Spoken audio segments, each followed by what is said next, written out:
વંદે ગુજરાત। નમસ્કાર મિત્રો, આજના વર્ચ્યુઅલ ટ્રેનિંગ સેશનમાં હું આપ સૌનું હાર્દિક સ્વાગત કરું છું। આજે આપણે એર કન્ડિશનરના ટ્રબલ શૂટિંગ વિશે એટલે કે ખામી નિવારણ વિશે આપણે સવિસ્તર પ્રેક્ટિકલ અંગે તાલીમ શીખીશું। એર કન્ડિશનર રિપેરિંગ એટલે સૌથી વધુ તો શોર્ટકટમાં ઓછા સમયમાં સૌથી વધારે પૈસા કમાવાનો આ એક ટૉપિક હું તમને અહીંયા શીખવાનો પ્રયત્ન કરીશ। એર કન્ડિશનર એટલે કે માણસને હ્યુમન કમ્ફર્ટ માટે અને મશીનરીની પ્રોડક્ટિવિટી વધારવા માટે ટેમ્પરેચર, હ્યુમિડિટી, એર વેલોસિટી અને એર ફિલ્ટરેશન જેવા ફેક્ટર્સને ઇમ્પ્રુવમેન્ટ અને પ્રોપર કરવા માટે જે મશીન વપરાય એને એર કન્ડિશનર કહે છે। એર કન્ડિશનરમાં તેના કન્સ્ટ્રક્શન મુજબ સૌપ્રથમ વિન્ડો એસી જે વિન્ડોમાં ઇન્સ્ટોલ થાય છે, તેના પછી સ્પ્લિટ એર કન્ડિશનર, સ્પ્લિટ એટલે છૂટું પાડવું। વિન્ડો એર કન્ડિશનરના બે ભાગ છૂટા પાડ્યા, જે ગરમી કાઢે છે, જે અવાજ કરે છે, એને આઉટડોર યુનિટ તરીકે આપણે રૂમની બહાર ખુલ્લામાં આઉટસાઇડમાં ઇન્સ્ટોલ કરીશું। સ્પ્લિટ એસીનો જે બીજો ભાગ છે, જે સાયલેન્ટ છે, જે કુલિંગ આપે છે, જેને આપણે ઇન્ડોર યુનિટ કહીશું, જે આપણે રૂમમાં ઇન્સ્ટોલ કરીશું। સ્પ્લિટ એસીના બીજા ત્રણ પેટા પ્રકારમાં સમજીએ તો જો ઇન્ડોર સ્પ્લિટ એસીનું આઉટડોર યુનિટનું સ્થાન તો ખુલ્લામાં લાગશે, પરંતુ જે ઇન્ડોર યુનિટના જે ફિટિંગના પ્રમાણે જેના ત્રણ નામ પડ્યા, એમાં જે એક ફ્લોર માઉન્ટેડ છે, ફ્લોર માઉન્ટેડ એસી કે જે ગ્રાઉન્ડમાં ઇન્સ્ટોલ થાય છે, એને આપણે ફ્લોર માઉન્ટેડ કહીશું। એને આ ફ્લોર માઉન્ટેડ છે। એના પછી એ જ વિન્ડો એ જ સ્પ્લિટ એસીનો ઇન્ડોર યુનિટ જે દિવાલ ઉપર લટકાવીશું, ટીંગાડીશું, એને વોલ માઉન્ટેડ ટાઈપ સ્પ્લિટ એસી કહીશું।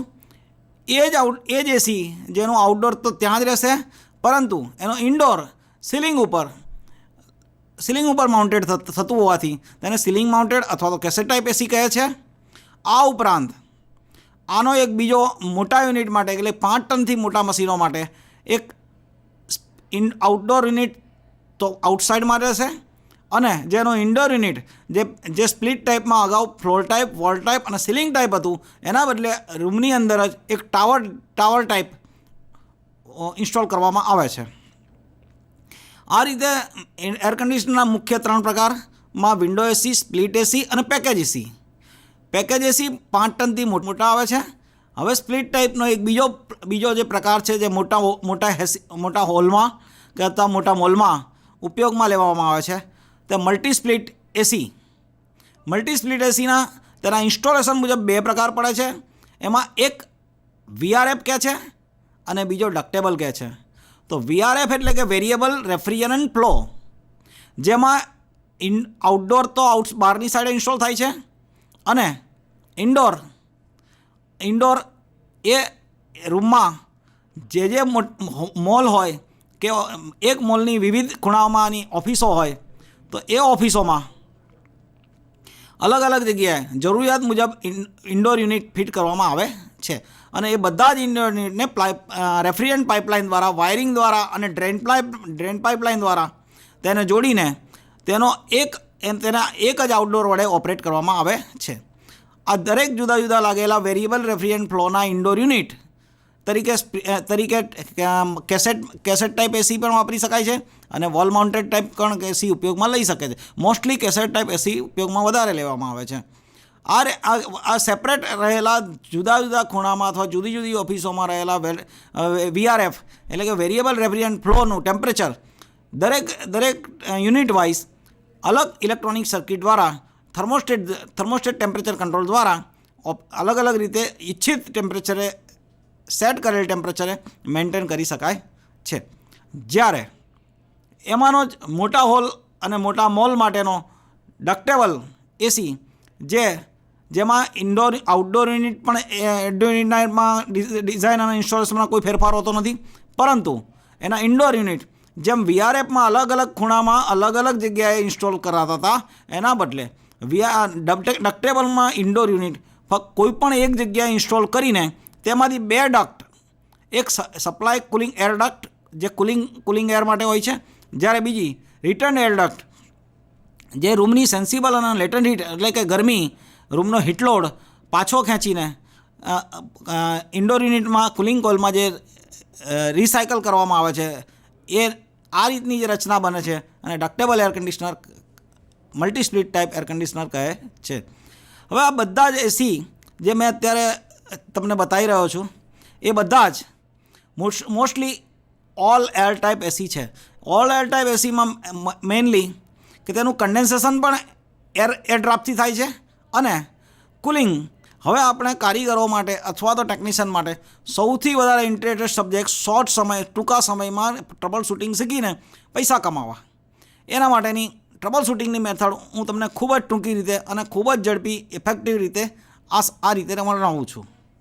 સૌથી પહેલાં આપણે એક સ્પ્લિટ એસીની કલ્પના કરી લઈએ. સ્પ્લિટ એસી તરીકે હું તમને સૌથી પહેલાં આપણે એસીની કલ્પના કરી લઈએ કે એસી તરીકે તમને વિન્ડો એસી આપવામાં આવેલું હોય કે વિન્ડો એસીનો ફોલ્ટ આવેલો હોય, સ્પ્લિટ એસીનો આવેલો હોય. સ્પ્લિટ એસીના બીજા 3 પ્રકાર જેમાં કે ફ્લોર માઉન્ટેડ, વોલ માઉન્ટેડ અને સીલિંગ માઉન્ટેડ, અને એના પછી ડક્ટેબલ અથવા તો પછી VRF એસીનો કોઈ પણ તમને એસીનો ફોલ્ટનો કોલ આવેલો હોય અથવા કમ્પ્લેન કોલ આવેલો હોય, કમ્પ્લેન રિક્વેસ્ટ આવેલી હોય, તો તમે ત્યાં જાઓ એટલે સૌથી પહેલાં તમને કસ્ટમરની કમ્પ્લેન મળે એસી બંધ છે.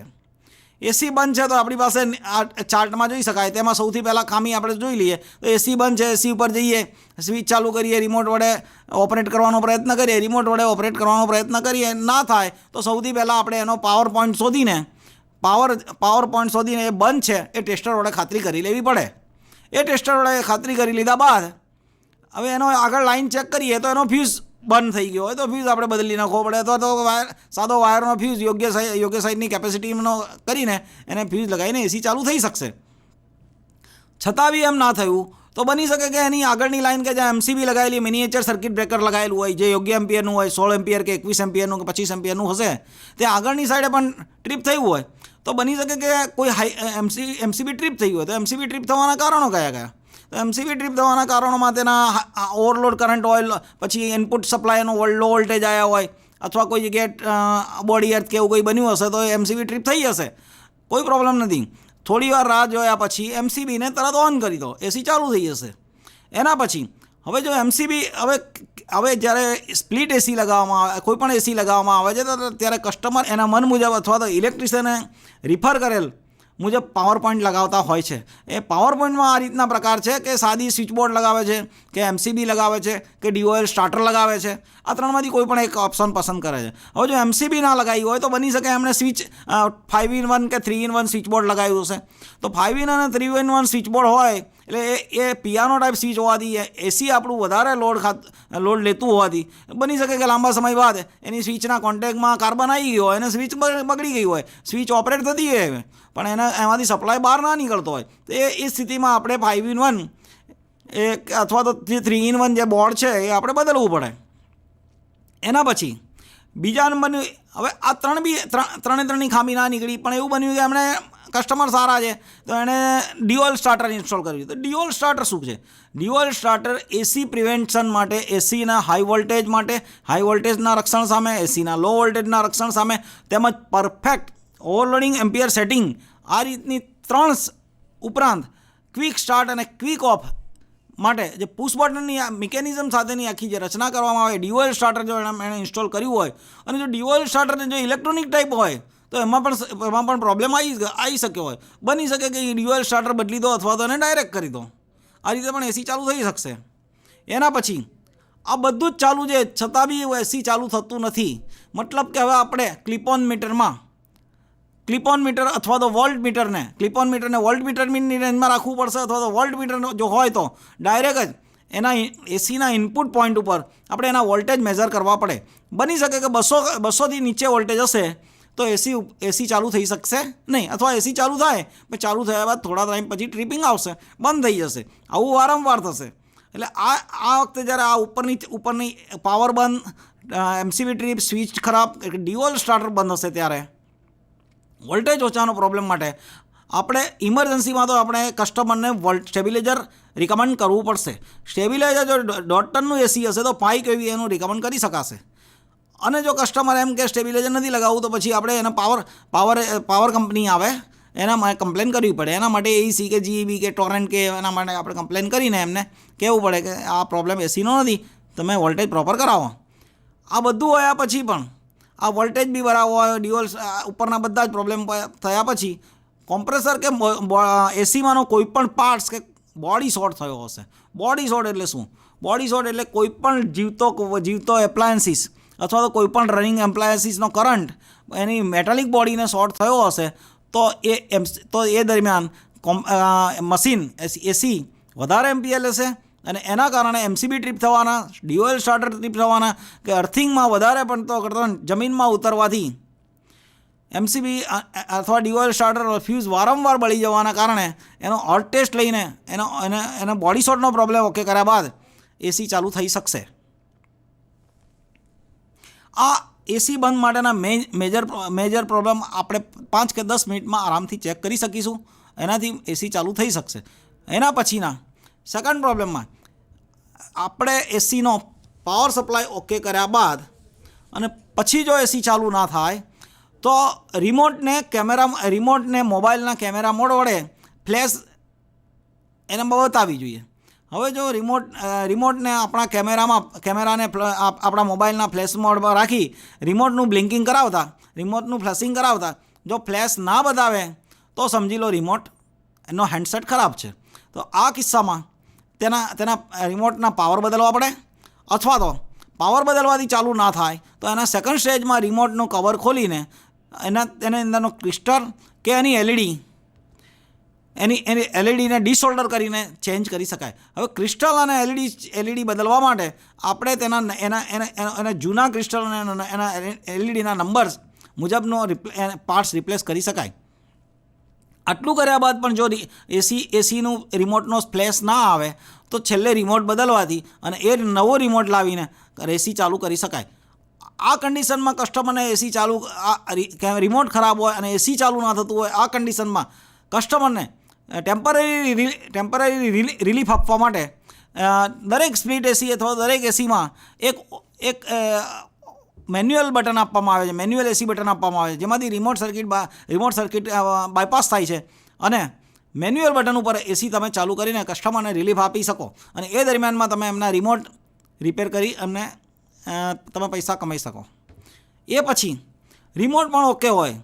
હવે રિમોટ ઓકે હોય બાદ એસી ચાલતું નથી તો સમજી લો પહેલો પ્રોબ્લેમ આવશે ઇન્ડોરની ડિસ્પ્લે પીસીબી ખરાબ.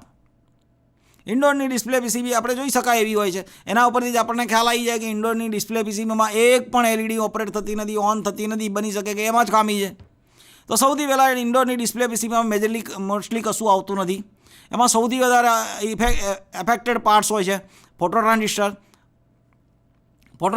અને એક ઓન ઓફ સ્વિચ, અને એ સિવાય બીજી નાના ડાયોડ ટ્રાન્ઝિસ્ટર હોય છે એ ક્યારેય લગભગ ખરાબ થવાના ચાન્સ નથી. એનો જૂનો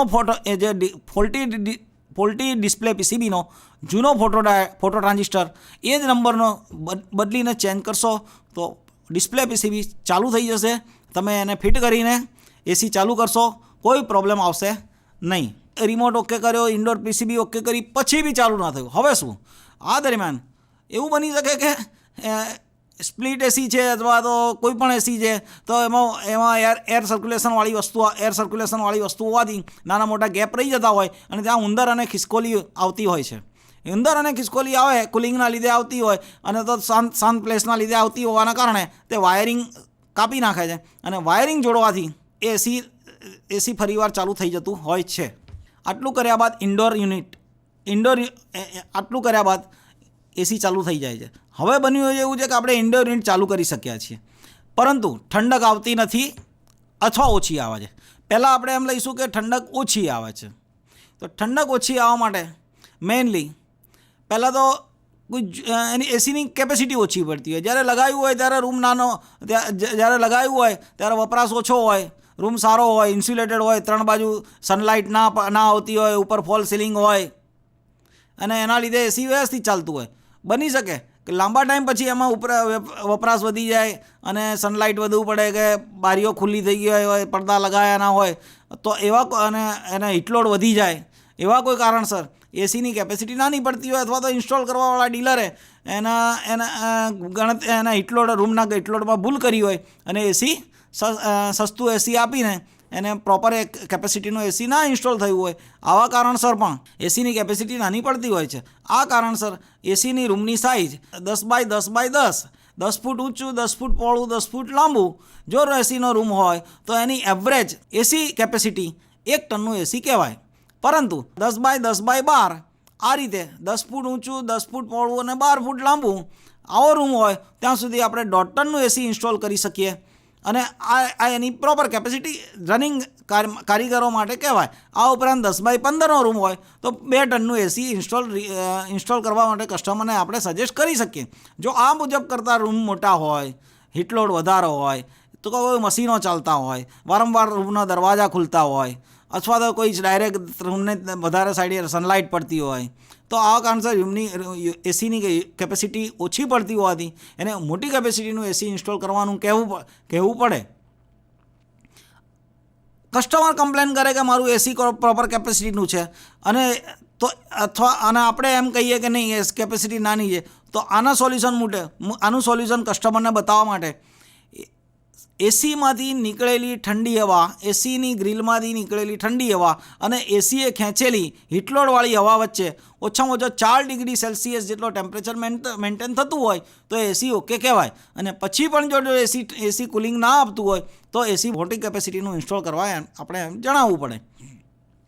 એસીની કેપેસિટીનો પ્રોબ્લેમ સોર્ટ આઉટ થયા બાદ એના પછીનો નેક્સ્ટ પ્રોબ્લેમ આવશે આઉટસાઇડ તાપમાન વધારે. એસી પ્રોપર કેપેસિટીનું હોય, બની શકે કે ગુજરાતમાં ઉનાળો અમુક વાર 44થી 45 સુધી જતો હોય, એવી કોઈ રૂમની સાઈડ હોય કે જ્યાં એરવેન્ટ બહુ જ ઓછી મળતી હોય, સનલાઇટ વધી હોય, તો બની શકે કે ત્યાં એસી આખું વર્ષ સારું ચાલતું હોય પરંતુ ઉનાળામાં પ્રોબ્લેમ આપતું હોય. તો એ ટાઈમે આઉટસાઇડ તાપમાન જ્યારે વધારે પડતું હોય સૂર્યના કિરણો, ત્યારે આઉટડોર યુનિટને ટેમ્પરરી રિલીફ આપવા માટે અથવા તો એટલા મહિના અથવા એટલા તો 15 દિવસ જ્યારે સનલાઇટ વધારે હોય ત્યારે એને સૂર્યકિરણો ડાયરેક્ટ ના પડે તેમ અથવા તો તેના ઉપર કોઈ શેડ બનાવીને અથવા તો એને આગળ પાછળ ખુલ્લી હવામાં ઇન્સ્ટોલ કરવું જોઈએ. એ ટાઈપના પ્રોબ્લેમથી એને આઉટસાઇડ ટેમ્પરેચરની અસરથી ઓછી કરી શકાય. આ ઉપરાંત એનો જ બીજો મુદ્દો, આઉટડોર યુનિટને એરવેન્ટ ઓછી મળતી હોય, તો એરવેન્ટ ઓછી મળતી હોય મતલબ કે એને ખુલ્લી જગ્યાએ ઇન્સ્ટોલ કરો, પછી એના કન્ડેન્સરને પાણી અને બ્લોઅરથી ધોવો, હે, તો આ ટાઈપના પ્રોબ્લેમ થતા હોય છે. આના કારણે બી કુલિંગ ઓછા મળવાના ચાન્સ છે. હવે એના પછી આઉટડોર યુનિટનું ફંક્શન બરાબર હોય, કોઈ પ્રોપર પરફેક્ટ મશીન એમ્પિયર લેતું હોય, તો એના પછી આપણે ઇન્ડોર યુનિટ ઉપર લો કુલિંગ માટે નીચેના પોઈન્ટ્સ ચેક કરવા પડે. નીચેના પોઈન્ટ્સ ચેક કરવા માટે સૌપ્રથમ એ ઇન્ડોર યુનિટનું ફ્રન્ટ ગ્રીલ કવર ખોલીને તેની અંદરના પીવીસીના માઇક્રો ફિલ્ટરની અંદર ડસ્ટ આવી ગઈ હોય તો ડસ્ટને બ્લોઅર અને પાણી વડે ધોઈને સાફ કરવા, ફરી લગાવવાથી કુલિંગ આવવાના શક્યતા વધુ છે. એ પછી એટલું લગાવ્યા બાદ પણ જો કુલિંગ ના આવે તો બની શકે કે કસ્ટમરે લાંબા સમય સુધી ફિલ્ટર સાફ ના કર્યા હોય અને કુલિંગ કોઇલ ચોકઅપ હોય. ફિલ્ટર કસ્ટમર લાંબા સમયની આળસના કારણે સાફ કરતા ન હોવાના કારણે ફિલ્ટર સાફ કર્યા પછી કુલિંગ કોઇલમાં કચરો આવી જાય છે અને આ ડસ્ટના કારણે કુલિંગ કોઇલમાંથી જે એર સર્ક્યુલેશન થવું જોઈએ તે એર સર્ક્યુલેશન થઈ શકતું નથી. આના કારણે કુલિંગ કોઇલમાંથી એર પાસ ન થવાના કારણેથી પણ કસ્ટમરને કુલિંગ મળતું નથી. આ કેસમાં કુલિંગ કોઇલને બ્લોઅર, વાયર બ્રશ, પાણી કે કોસ્ટિક સ્પ્રેથી સાફ કરવાથી કુલિંગ કોઇલની ડસ્ટ દૂર કરી શકાય છે અને પૂરતું બ્લોઅર વડે એર સર્ક્યુલેશન થવાથી કસ્ટમરને કુલિંગ મળવાનું ચાલુ થાય છે. આ ઉપરાંત આટલું કર્યા બાદ પણ જો કુલિંગ લો મળતું હોય અથવા ઓછું મળતું હોય તો ઇન્ડોર યુનિટની બ્લોઅર મોટર બંધ હોવાના કારણે કે બ્લોઅર તૂટી જવાના કારણે આવા પ્રોબ્લેમ બનતા હોય છે. તો આ કેસમાં બ્લોઅર મોટર બંધ થવાના કારણે પ્રોબ્લેમ ચેક કરવા માટે ઇન્ડોર પીસીબીમાંથી વોલ્ટેજ માપવા પડે. ઇન્ડોર પીસીબીમાંથી વોલ્ટેજ માપવા પડે, જેને એ વોલ્ટેજ માપવા પડે કે જે ઇન્ડોર પીસીબીમાંથી બ્લોઅર મોટરને મળતા વોલ્ટેજ માપવા પડે. જો ઇન્ડોર પીસીબીમાંથી બ્લોઅર મોટરને મળતા વોલ્ટેજ પ્રોપર હોય તો તો દેખીતું છે કે બ્લોઅર મોટરનું વાઇન્ડિંગ શોર્ટ છે, અથવા તો બ્લોઅર મોટર જામ છે, અથવા તો બ્લોઅર મોટરનું કેપેસિટર ફોલ્ટ છે. તો આટલા 3 ફોલ્ટને કારણે તેની બ્લોઅર મોટર જો બંધ હોય તો એનું કેપેસિટર બદલવું જોઈએ, અને જો પીસીબી સારી હોય તો બ્લોઅર મોટર બદલવી જોઈએ, અને જો એની બેરિંગો જેમ કે બ્લોઅર મોટર જામ કે અવાજ કરતી હોય તો તેની બેરિંગો બદલવી પડે. આ ઉપરાંત બધું સારું હોય, બની શકે કોઈ કસ્ટમરે ભૂલથી સેટિંગ કરી નાખ્યું, કસ્ટમરને લાગતી હોય ગરમી અને એમણે કરી દીધું હોય 30 કસ્ટમરને રૂમમાં લાગતી હોય ગરમી અને કસ્ટમરે રિમોટ વડે સ્પ્લિટ એસી અથવા એસીનું સેટિંગ, એસીનું thermostat cut off setting 30 degree Celsius કરી નાખ્યું હોય. આ કેસમાં 30 ડિગ્રી સેલ્સિયસ સેટિંગ કર્યા બાદ બની શકે કે કુલિંગ મળે નહીં, તો એના માટે રિમોટ વડે એનું સેટિંગ નીચેની સાઈડે, એટલે કે 30થી નીચે 29, 28 થી 18 કે અને કમ્ફર્ટ ટેમ્પરેચર 22 ડિગ્રી કે 24 ડિગ્રી સેટ કરી હતી અને એમને કુલિંગ પ્રોપર મળી શકે. એટલે રિમોટ વડે થર્મોસ્ટેટનું કુલિંગ અથવા થર્મોસ્ટેટનું કટ ઓફ ટેમ્પરેચરમાં કસ્ટમરે ભૂલ કરી હોય તો પણ બધું સારું હોયા પછી પણ ઠંડક મળવાના ચાન્સીસ ઘટી જાય છે. બ્લોઅર મોટરમાં ડસ્ટ, એના પછીનો મુદ્દો આવે છે બ્લોઅર મોટરમાં dust.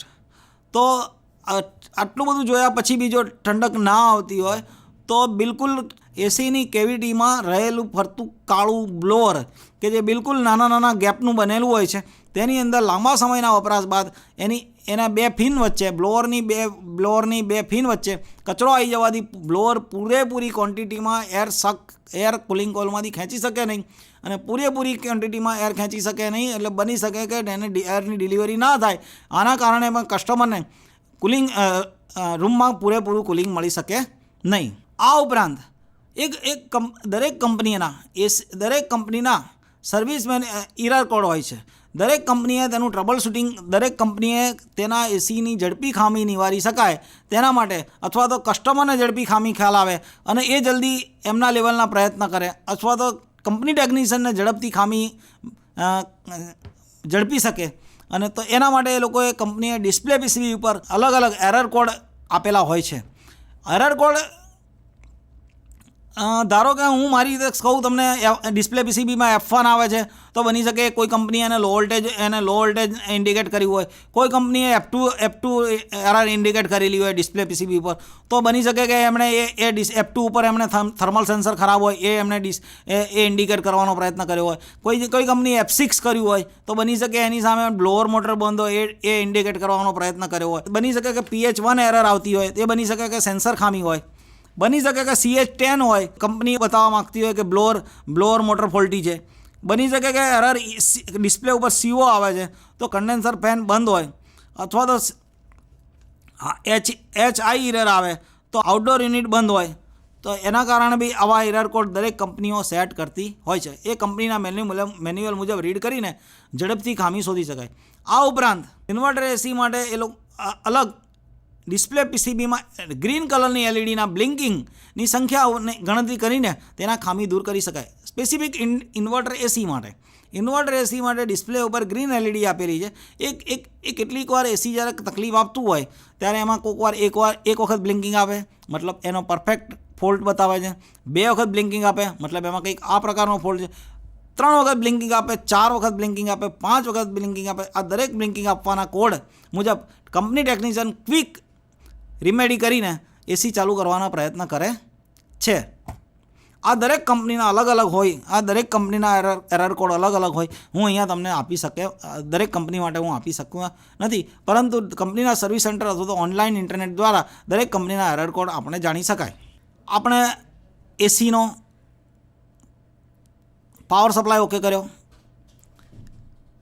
એસીનો indoor unit રિમોટના problem okay કર્યા, એસીના ડિસ્પ્લે પીસીબીના પ્રોબ્લેમ ઓકે કર્યા, એસીના સર્વિસને લગતા ઇન્ડોર અને આઉટડોરના પ્રોબ્લેમ ઓકે કર્યા, એસીના બીજી સર્વિસિંગને લગતી ખામી ઓકે કરી, એસીના પીસીબી અને બ્લોઅર મોટરને લગતા પ્રોબ્લેમ ઓકે કર્યા, એસીની આઉટડોરની પોઝિશન વિશે કમ્પ્લેન ફોલ્ટ ઉપર ઓકે કરવાનો પ્રયત્ન કર્યો.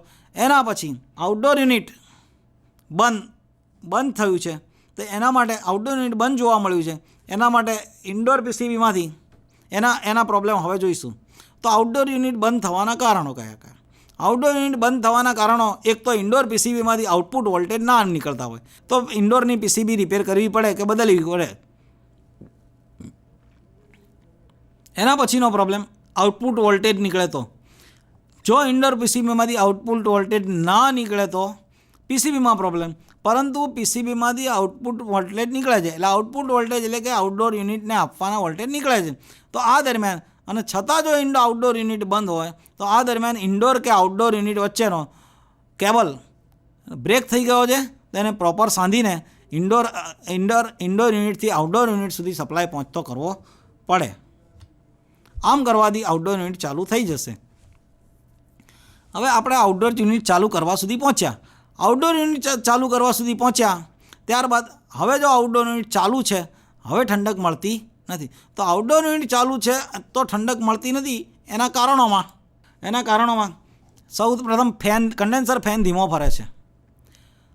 જોઈ શકાય આઉટડોર યુનિટ ઉપર જઈએ, સામેથી જોઈએ એટલે આપણને થોડો રેગ્યુલર પ્રેક્ટિસ હોય, કમ્પ્લેન કરવાની રેગ્યુલર પ્રેક્ટિસ હોય તો આપણે ખ્યાલ આવી શકે કન્ડેન્સર ફેન ધીમો ફરે છે. કન્ડેન્સર ફેન ધીમો કરવાનો સામાન્ય કારણ સમજી શકાય. કેપેસિટર જેનું 4 mFDનું કેપેસિટર લાગેલું હોય એને બદલી નાખવાથી કન્ડેન્સરની સ્પીડ આવી જશે. ઉપરાંત એ પછી અથવા તો મોટરની એની બેરિંગો જામ હોય તો બેરિંગ એ તો કન્ડેન્સર ફેન આઉટડોર યુનિટ બંધ કરીને કન્ડેન્સર ફેન ફેરવીને જોઈ લેવાનું, જામ હોય તો એની બેરિંગ બદલવાથી ઓકે થઈ જશે. આ ઉપરાંત જે એના પછીનો ફેલ્ટ કન્ડેન્સર મોટર બંધ છે. હવે જો કન્ડેન્સર મોટર બંધ હોય, કેપેસિટર બદલ્યું છતાં ચાલુ થતી ના હોય તો કન્ડેન્સર મોટરની વાયરની છેડા ઉપર કન્ટિન્યુટી મલ્ટી અથવા ક્લિપ ઓન મીટરને ઓમની રેન્જમાં રાખીને તેની કન્ટિન્યુટી ચેક કરશો અને જો કન્ટિન્યુટીમાં ડિફેક્ટિવ આવતી હોય તો મોટર બદલો, કારણ કે એને રિવાઇન્ડિંગ કરાવવી પડે. તો બની શકે કે મોટર જ બદલી નાખો અથવા તો એને રિવાઇન્ડિંગ કરાવો. એના પછીનો પ્રોબ્લેમ આવશે કન્ડેન્સર ફેન મોટર આપણે ચાલુ કરી નાખી તો બની શકે કે હવે નેક્સ્ટ રહ્યું છે કોમ્પ્રેસર. હવે કોમ્પ્રેસર બંધ છે તો કોમ્પ્રેસર બંધ હોવાનું એક જનરલ કારણ છે લાંબા સમયનો વપરાશ થયો હોય, કોમ્પ્રેસર વધારે એમપીએ લીધા હોય, એનો સ્ટાર્ટિંગ ટોર્ક અતિશય 2 થી 3 ગણો સ્ટાર્ટિંગ ટોર્ક હોય, રેગ્યુલર વપરાશના કારણે કોમ્પ્રેસરના ટર્મિનલ અથવા તો જે તે બી જગ્યાએ વાયરના કનેક્શન થયા હોય તો લાંબા ગાળે એમાં કાર્બન આવીને વાયર ગરમ થાય અને પાતળો પડીને તૂટી જતો હોય, એ ફરી વાયરને જોડી દો, કોમ્પ્રેસર ચાલુ થઈ જશે. હવે જો કોઈ જગ્યાએ વાયરિંગ ના બળેલું હોય કે તૂટેલું ના હોય અને કોમ્પ્રેસર જો બંધ હોય અથવા તો ચાલુ થઈને જો બંધ થઈ જતું હોય તો સેમ વસ્તુ કન્ડેન્સર ફેન મોટર જેવી જ કે રનિંગ કેપેસિટર વીક હોય એના કારણે એ કોમ્પ્રેસર વધારે એમ્પિયર લે અને ક્રમશઃ વધારે એમ્પિયર લેતું જાય અને છેલ્લે એ ઇન્ટરનલ ઓવરલોડ ઉપર કોમ્પ્રેસર મોટર બંધ થાય અને આરથી કોમ્પ્રેસર બંધ થાય. આ દરમિયાન કોમ્પ્રેસર ગરમ થઈ ગયું હોય. આના ઉપરથી આપણે ખ્યાલ આવી શકે કે રનિંગ કેપેસિટર વીક હશે તો રનિંગ કેપેસિટર ચેક કરવા માટે કેપેસિટરને સર્કિટમાંથી છૂટું પાડીને તેને કોઈ પણ લોકલ પોઈન્ટ ઉપર ચેક કરીને એને સ્પાર્ક જેટલો પાવરફુલ મળવો જોઈએ એટલો જો પરફેક્ટ સ્પાર્ક મળતો હોય તો કેપેસિટર ઓકે, અથવા તો જો સ્પાર્ક વીક મળ્યો હોય તો આ કેસમાં આપણે કેપેસિટર બદલી શકાય. હવે જો સ્પાર્કથી આપણને મોસ્ટલી રેગ્યુલર કારીગરને ખ્યાલ આવી જાય છે, પરંતુ જો પરફેક્ટ જોવું હોય તો સ્પાર્ક ઉપરથી કેપેસિટર ટેસ્ટ કરવાને બદલે આપણે કેપેસિટન્સ મીટર વડે પણ એની કેપેસિટર નેમપ્લેટ પર લખ્યા મુજબના પણ માઇક્રોફેરાડે માપીને કેપેસિટરની એફિશિયન્સી ચેક કરી શકાય. એના પછીના ફોલ્ટમાં કેપેસિટર ઓકે હોય, વાયરિંગ ઓકે હોય અને છતાં કોમ્પ્રેસર ચાલુ થવામાં પ્રોબ્લેમ કરે છે તો એના માટે ટોર્ક રિલે ખરાબ હોય. ટોર્ક રિલે શબ્દ મેં સ્પેસિફિક ટોર્ક રિલે એટલા સમજી શકાય માટે આપે છે પરંતુ ખરેખર આ રિલે 2 પ્રકારની આવે છે. એક વોલ્ટેજ રિલે આવે છે અને એક પીટીસીઆર રિલે આવે છે. તો વોલ્ટેજ રિલે વોલ્ટેજ ઉપર કામ કરે જેની પહેલાં વપરાતી હતી, હવે વપરાતી નથી, પરંતુ અત્યારે પીટીસીઆર રિલે વપરાય છે, જે પોઝિટિવ ટેમ્પરેચર કોફિશિયન્ટ રિલે જે વેફર અથવા તો કે જે પોઝિટિવ ટેમ્પરેચર કોફિશિયન્ટ રેઝિસ્ટન્સ ઉપરથી બનેલી છે એ રિલે કોમ્પ્રેસરને સ્ટાર્ટિંગ કેપેસિટરનો ટોર્ક આપતી હોવાથી આ રિલેને આપણે સમજી શકાય એવી ભાષામાં ટોર્ક રિલે પણ કહીશું, જે કોમ્પ્રેસરના વાઇન્ડિંગને રનિંગ અને સ્ટાર્ટિંગ કેપેસિટર વચ્ચે રનિંગ અને સ્ટાર્ટિંગ ટર્મિનલ વચ્ચે સ્ટાર્ટિંગ કેપેસિટરનો ટોર્ક આપીને કોમ્પ્રેસરને પાવરફુલ ચાલુ કરવામાં મદદ કરતી હોય છે. આ રિલે જો ખરાબ થઈ ગઈ હોય તો એના કારણે પણ કોમ્પ્રેસર ચાલુ થઈ શકે નહીં અથવા તો ચાલુ થવામાં પ્રોબ્લેમ કરે. એના પછી તો આ કેસમાં તેની પીટીસીઆર રિલે બદલવી પડે. પીટીસીઆર રનિંગ કેપેસિટર બદલ્યું, પીટીસીઆર રિલે બદલી અને છતાં કોમ્પ્રેસર ચાલુ ના થતું હોય તો એના પછીનું એક મેઇન પ્રોબ્લેમ આવે છે સ્ટાર્ટ કેપેસિટર વીક. તો જે રીતે આપણે રનિંગ કેપેસિટરને પાવર સપ્લાય પોઈન્ટમાં નાખીને 220 વોલ્ટેજ ચેક કર્યા, એ રીતે સ્ટાર્ટિંગ કેપેસિટરને 1 સેકન્ડ પૂરતું. હવે રનિંગ કેપેસિટરને તમે 15 થી 20 મિનિટ સુધી પણ રનિંગ કેપેસિટરને 15 થી 20 મિનિટ સુધી પણ તમે ચાર્જ કરશો અને પછી ડિસ્ચાર્જ કરશો તો ક્યારેય ફાટશે નહીં, કારણ કે એની રચના માટે એમાં 440 વર્કિંગ વોલ્ટેજ આપે છે. જ્યારે સ્ટાર્ટિંગ કેપેસિટરની ખૂબી એ છે કે સ્ટાર્ટિંગ કેપેસિટરને ચેક કરવા માટે તમે પાવર સપ્લાય પોઈન્ટમાં તમે એને 1 સેકન્ડથી વધારે રાખી શકતા નથી, કારણ કે તેના વર્કિંગ વોલ્ટેજ 220 વોલ્ટેજ હોવાથી જો કોઈ કારીગર સ્ટાર્ટિંગ કેપેસિટરને ચેક કરવા માટે 1 સેકન્ડ કે 2 સેકન્ડથી વધારે રાખશે તો એ કેપેસિટર હાથમાં જ ફાટી જશે. એ આ રિસ્કી ટેસ્ટ છે, એટલે એના માટે સ્પેશિયલ હું તમને જાગૃતિ માટે ધ્યાન દોરું છું કે જ્યારે સ્ટાર્ટિંગ કેપેસિટર તમે ચેક કરવાનો પ્રયત્ન કરશો ત્યારે તેને 1 સેકન્ડથી વધારે ચાર્જિંગમાં રાખશો નહીં, અને ચાર્જિંગ કર્યા પછી હંમેશા એને ડિસ્ચાર્જ કરતી વખતે એનો સ્પાર્ક ચેક કરજો, જેનાથી ખબર પડશે કેપેસિટર કેટલું પાવરફુલ છે. અને જો કેપેસિટર સ્ટાર્ટિંગ કેપેસિટર વીક હોય તો એ કેસમાં તમે કેપેસિટર બદલો. તો એના પછી એક મેઇનલી અમુક કંપનીના એસીમાં કોન્ટેક્ટર આપવામાં આવે છે. કોન્ટેક્ટર એટલે શું છે? એક એક 9 વોલ્ટ કોઇલ છે, જેને સ્પ્રિંગ અને 9 વોલ્ટ કોઇલની રચનાથી ફાસ્ટ મૂવિંગ કોન્ટેક્ટ બનાવીને સ્પાર્કના પ્રોબ્લેમ ઓછા કરી શકાય. એના માટે કોન્ટ્રાક્ટરની જે રચના છે એ કોન્ટ્રાક્ટર લાંબા સમયના ઓપરેટ થવાના કારણે અથવા એનવીસી ખરાબ 9 વોલ્ટ કોઇલ કે જે પાતળા તારની બનેલી હોય છે અને વોલ્ટેજ ઉપર કામ કરતી હોય છે, એ લાંબા સમયે એમાં ખરાબી આવવાના કે શોર્ટ થવાના કારણે પણ એ મેગ્નેટ ના થતું હોય અને એના લીધે કોમ્પ્રેસરના અથવા આઉટડોરના કોન્ટેક્ટ જોડાતા ના હોય. આવા કોઈ કારણસર અથવા તો એનવીસી કામ કરતી હોય પણ બની શકે કે એના 2 કોન્ટેક્ટ વચ્ચે કાર્બન લાંબા સમયના વપરાશ બાદ કાર્બન આવી ગયો હોય. કાર્બનના કોન્ટેક્ટ ઘસી નાખવાથી ફાઇલ કે સેન્ડ પેપર વડે ઘસવાથી કોન્ટેક્ટ સાફ થઈ જશે. અને આ કેસમાં બી જો ના થાય તો આપણે કોન્ટ્રાક્ટર બદલવું પડે.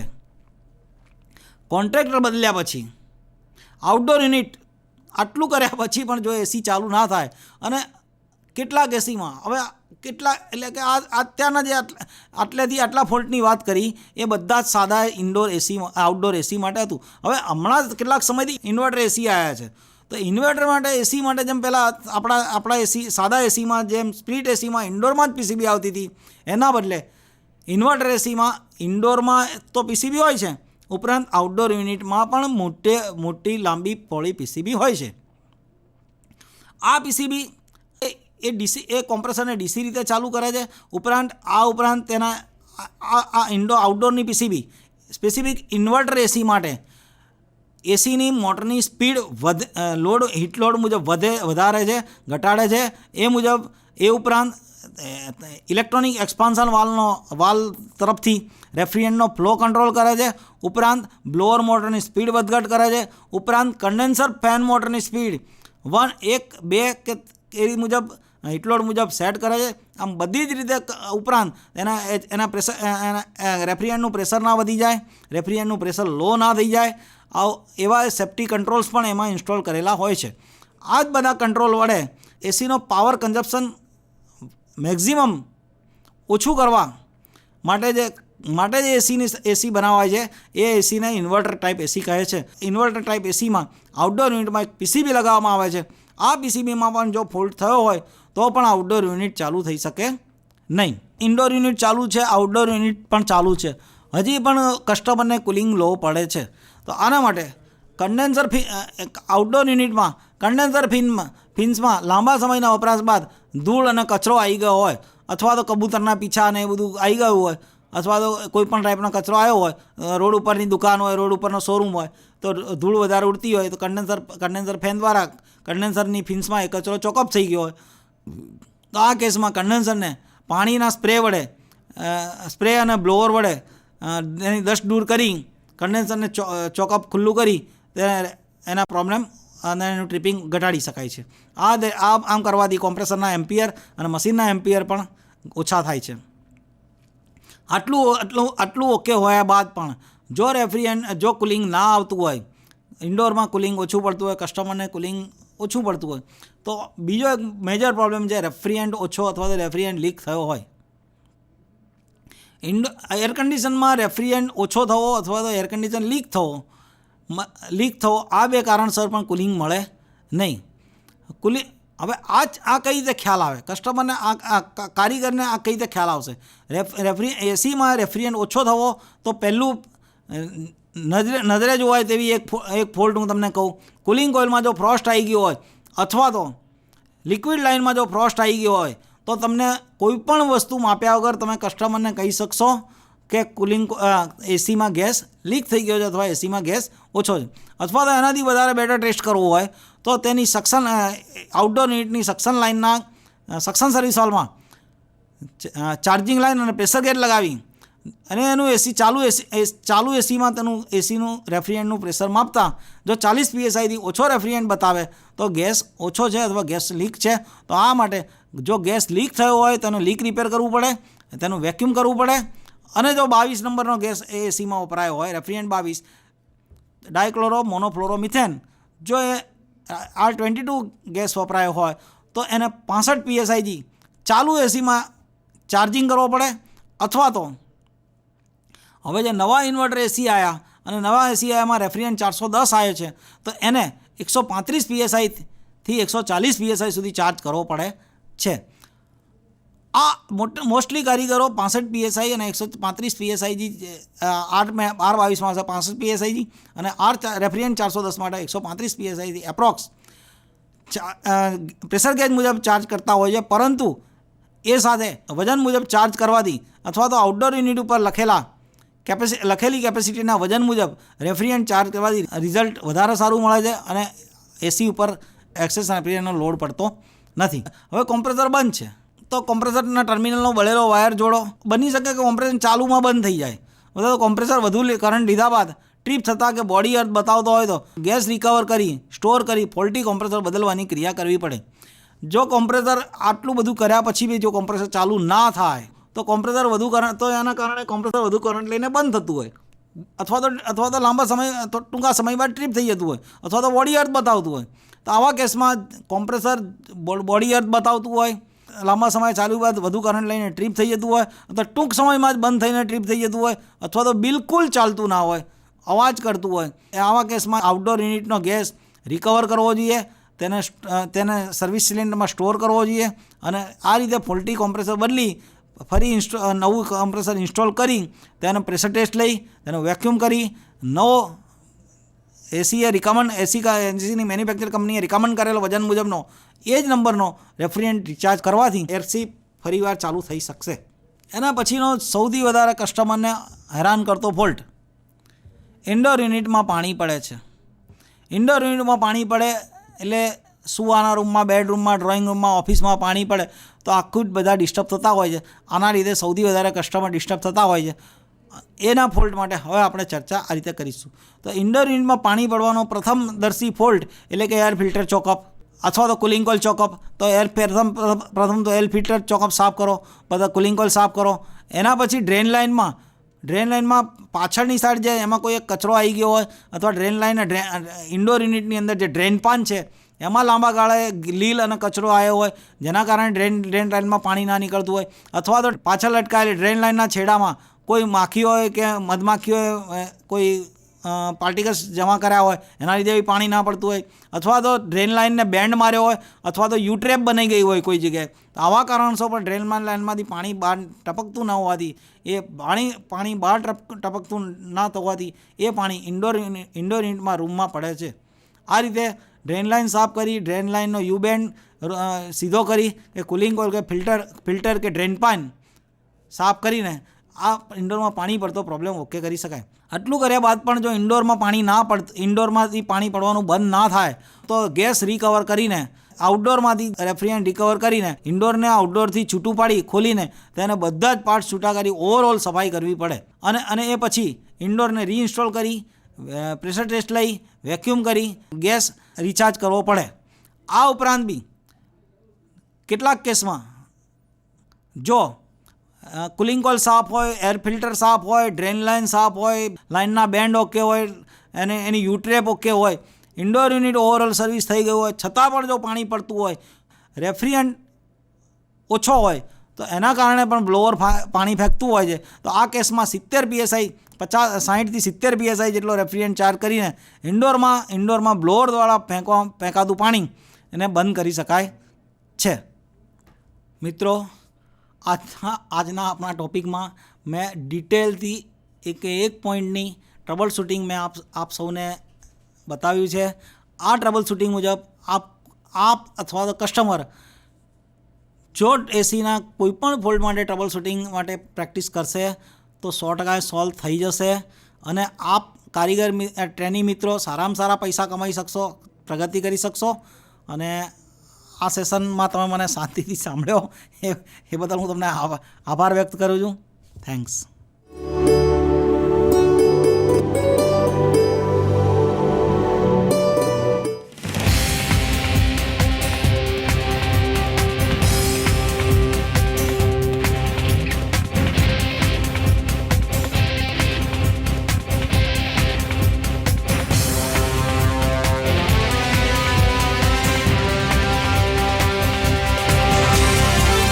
વંદે ગુજરાત.